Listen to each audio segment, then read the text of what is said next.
Good morning. आज का हमारा टॉपिक है protein targeting and translocation. Protein targeting and translocation क्या होता है?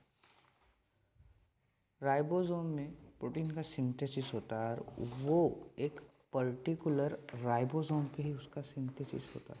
Synthesis of all proteins occur on 80S ribosome. तो पता ही होगा कि 80S राइबोसोम में प्रोटीन का सिंथेसिस होता है, except for the few that are synthesised on 70S ribosome. 70S ribosome में सिंथेसिस होता है कोई, तो वो कौन से कहाँ पे होंगे? उनके प्लेस माइटोकॉन्ड्रिया और प्लास्टिड्स में या फिर क्लोरोप्लास्ट में।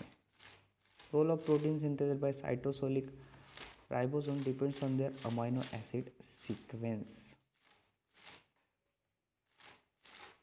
फेट ऑफ रोल पढ़ लिया मैंने। फेट है, फेट मतलब उनकी किस्मत। कौन सा प्रोटीन कौन से साइटोसोलिक राइबोसोम पे सिंथेसाइज होगा, ये डिसाइड करता है, ये डिपेंड रहता है अमाइनो एसिड सीक्वेंस पे। Fate of protein synthesise by cytosolic ribosome depends on their amino acid sequence which can contain specific sorting signal. Sorting signal को जैसे अंडरलाइन किया हमने, वो एक पर्टिकुलर अमाइनो एसिड का सीक्वेंस होता है, उसी पर से हम वो प्रोटीन की किस्मत रहती है तय कि वो किस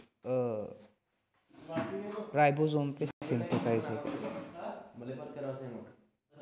और that direct the transport from cytosol into specific organelles such as nucleus। मतलब कि सॉर्टिंग सिग्नल जो कि अमाइनो एसिड सीक्वेंस रहता है और वो स्पेसिफिकली ट्रांसपोर्ट करता है प्रोटीन का साइटोसोल से एक स्पेसिफिक ऑर्गेनेलिस के तरफ, जो कि हो सकता है nucleus, endoplasmic reticulum, mitochondria, plastids और पेरोक्सिसोम्स। एक तरह से बोल सकते हैं कि सॉर्टिंग सिग्नल एक तरह का कोड है या फिर एड्रेस है। अगर वो प्रोटीन में अमीनो एसिड सीक्वेंस से बन के रहा हो तो वो बराबर that direct the transport from cytosol into specific organelle. Cytosol से फिर वो सॉर्टिंग सिग्नल के हिसाब से वो अपने अपने ऑर्गेनेल पे जाएगा। Without sorting signal protein remain in cytosol as permanent residents. अगर प्रोटीन में सॉर्टिंग सिग्नल नहीं रहा, अमीनो एसिड सीक्वेंस नहीं रहा स्पेसिफिक, जो कि एक पर्टिकुलर स्पेसिफिक ऑर्गेनेली पे डायरेक्ट होता हो, तो वो साइटोसोल का ही परमानेंट रेसिडेंट बन के रह जाएगा। परमानेंटली वो साइटोसोल में ही रहेगा अगर उसके पास सॉर्टिंग सिग्नल ना हो तो।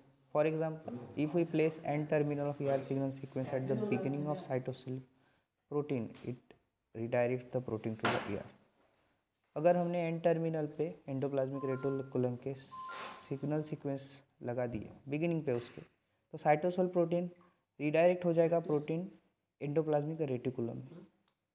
मगर contrary removal of signal sequence of ER protein causes it's retention.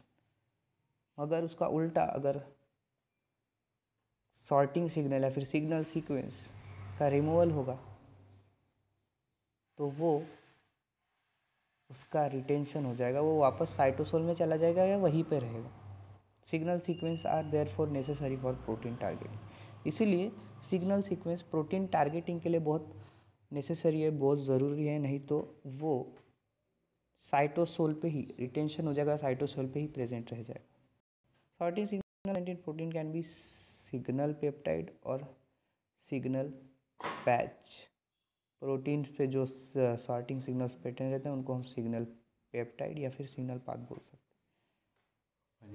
और यही अपना ये वीडियो ख़त्म होता है। बहुत ही हल्का सा वीडियो था। अगली वीडियो में हम कुछ राइबोसोम के बारे में ही देखेंगे। फिर भी इसमें एक समराइज करके बता दूँ तो सॉर्टिंग सिग्नल्स जो एक अमीनो एसिड सीक्वेंस है वो साइटोसोल में